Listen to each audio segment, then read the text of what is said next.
Good morning and welcome to yet another exciting edition of 7th grade social studies. This is your host, Mr. K. I know you guys are looking forward to the end of the school year. This flip video that we'll be discussing today will be wrapping up on World War I. So we're going to talk about the Treaty of Versailles and events that happened before the treaty and events that happened after the treaty. Here are a couple goals to discuss. We're going to look at how America entered World War I and how Russia left, which you've already been learning that through the videos you've been watching. President Woodrow Wilson's 14 points, the Treaty of Versailles itself, and reparations. That's a big term to know. And the League of Nations. All right, let's talk about some events that happened right before the Treaty of Versailles. Three main reasons why the United States decided to join the war. On May 7, 1915, a German U-boat sank a British ship. Now, aboard this ship were 128 U.S. citizens. Americans were outraged because that was 128 innocent lives that were lost in a war that we were not currently involved in. Now, the reason why the Germans sank the ship is because the boat was carrying munitions for the British, and the Germans didn't appreciate that. Just like the Americans didn't appreciate the fact that lives were lost. Another event that led to further frustration in the United States of America was the infamous Zimmermann telegram. Now, the Zimmermann telegram was written by Germany's foreign secretary. It was intercepted by U.S. intelligence, and it was addressed to the Mexican government, promising them that if they would ally themselves with the Germans, that Germany would help Mexico retake territory that they lost to the United States in the Mexican-American War, which you will be learning about next year. Finally, the straw that broke the camel's back, so to speak, the Germans resumed unrestricted submarine warfare in 1917. The Germans basically were saying, if you have any ships that are coming to Europe with supplies to support the British, we are going to sink them. Consequently, they destroyed 3 U.S. ships. Americans were finally frustrated. They'd had enough. And so on April 2nd, 1917, the United States declared war on the Central Powers, particularly Germany. On the other side, same year, 1917, as you've been watching the video about the Russian Revolution and the Bolshevik Revolution, we see Tsar Nicholas is having all kinds of issues in Russia. So he's forced to abdicate the throne. So he leaves, he abandons power in Russia in March 1917, and they set up a temporary government. Well, within the next several months, the Communist Party takes charge of that, led by their leader, Lenin, and they take power in November. Now, the Russian people were extremely frustrated and disappointed and depressed with the way the war had been going. At this point in the war, they had lost up to 5.5 million Russians that were either wounded, captured, or dead. And so they were flat out tired of the war. So in March of 1918, what does Lenin do? He decides to create or sign a treaty with the Germans to end the war. So the Russians up and leave, and they head back to Russia to deal with their own issues. Okay, some of you might recall that we read excerpts from the book All Quiet on the Western Front. Now remember, the Western Front is where the primary action was taking place in World War I. It was the main theater of the war. So let's talk briefly about what the U.S. was able to bring to the table. With the addition of U.S. soldiers in 1917, about 2 million American soldiers joined Allied forces in Europe. And so with this fresh recruitment of soldiers, the British and the French were able to finally get some groundwork going. Now remember, for the majority of the war, there had been this trench warfare going on, but with the American addition to the war, they were able to actually start pushing the Germans back. By October of 1918, the war was going so badly for the Germans that German soldiers began to mutiny. Now, if you don't know what that word means, I highly encourage you to look that up.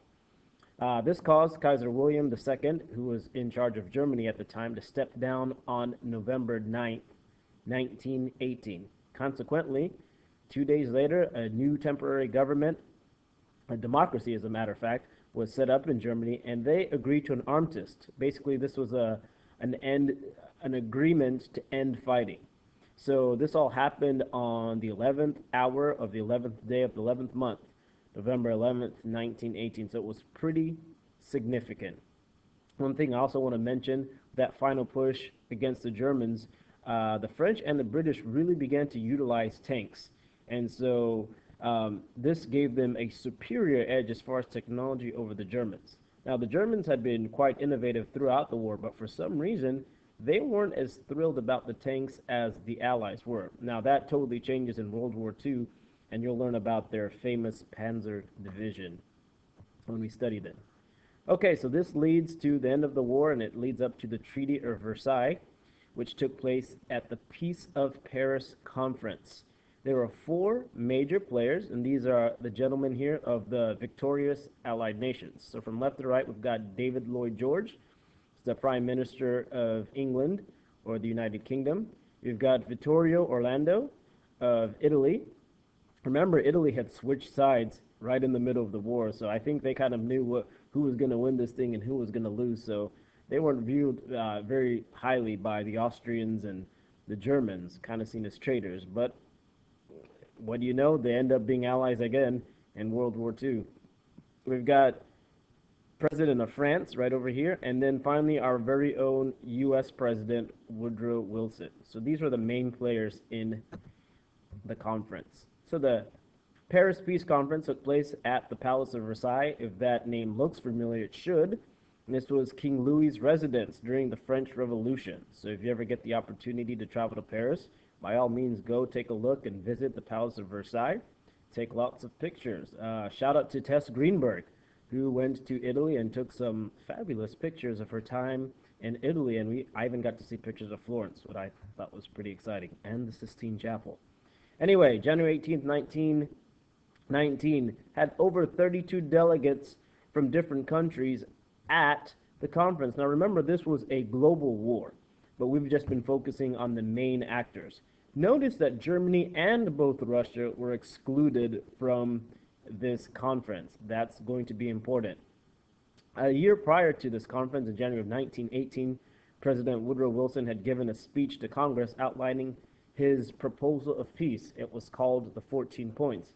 You will probably go in more detail with this with your social studies teacher, but basically it was his idea to create long-term peace on Earth. And so he had this very specific plan, actually it was a general plan, called the 14 Points, and we'll talk about that more later. However, the British and the French were not interested in Wilson's plan for peace. They wanted revenge. They had suffered the majority of the casualties in the war, and the Americans had only been in the war for little over a year. So eventually, they got what they wanted, which was payback / revenge, and we would call that reparations. You need to definitely know this term. Basically, it's the money that the Central Powers had to pay for all the damage and problems they had caused during World War I. All right, really fast. Some of the reparations and causes that some of the things that the Germans had to suffer because of the Treaty of Versailles. If you look over here, I've got three categories. One, they had to give up lots of territory.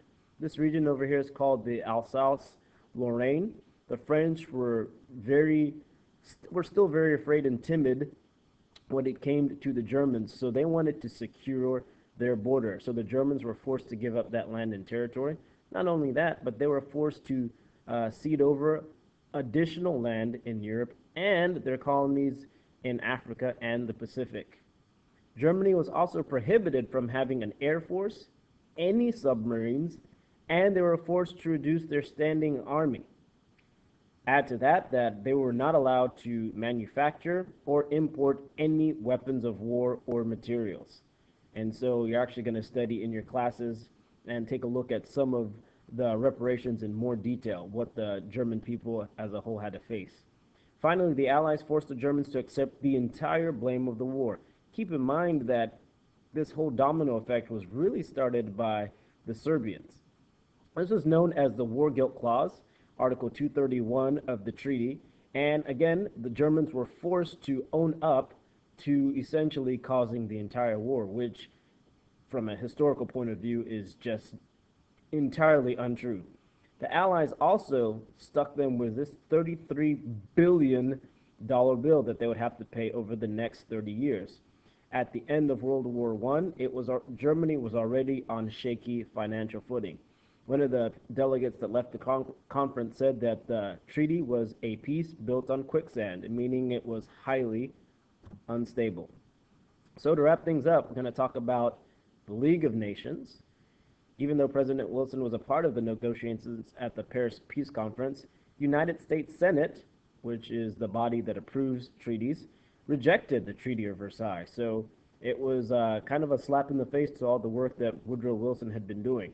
The reason why the Americans rejected this treaty is because Americans said, hey, why don't you just leave us out of European affairs?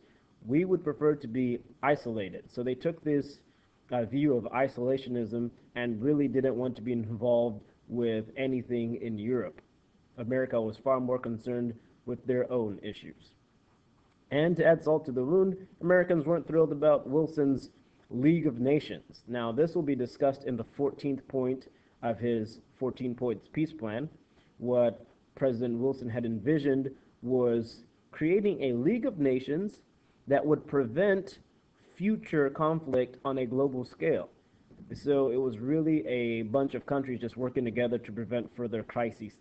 Unfortunately, it did not work because, as we know, 20 years later, World War II occurs. Last but not least, the Treaty of Versailles left the German people extremely humiliated and bankrupt. And this was on a global stage. The entire world was looking on as the Germans were humiliated. This led to bitterness and an even stronger sense of nationalism and German pride. The German government and economy was set up for failure, and the world was in a false mood of peace. And so it wasn't something that was going to last, as we are going to study. And so as a result, the stage was set for radical regimes and people like Hitler and Mussolini in Italy to seize control of their countries, which will be further discussed in the next subunit on the interwar period. Just want to show you that, teachers, again, we do our part with citations. And this is Mr. K signing off.